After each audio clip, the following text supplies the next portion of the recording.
First, you want to cut your miter for the top end of the gable. Use sharp snips, not the dull shingle snips like I did.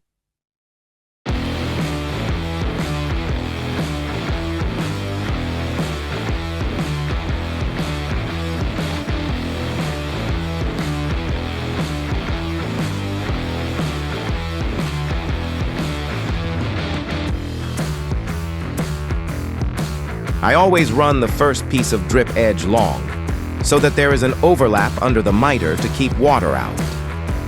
Now you want to line up the drip edge miter to match the gable fascia miter.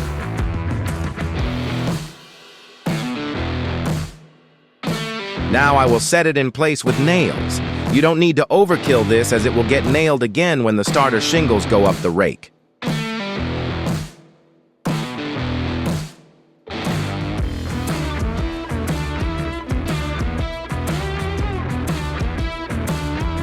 You will want to keep the drip edge fairly tight to the gable, as this will help keep the fascia metal tight, so you don't need to use fasteners on the face of your fascia metal.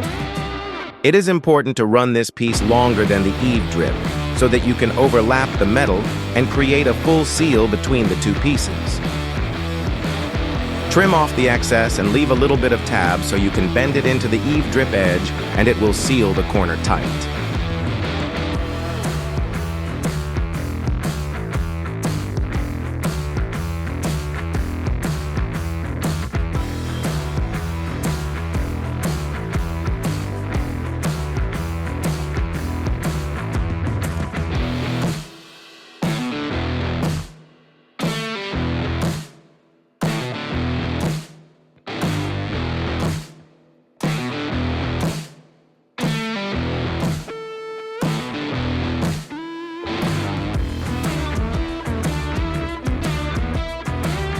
Set the corner with a nail through both pieces to hold them snug.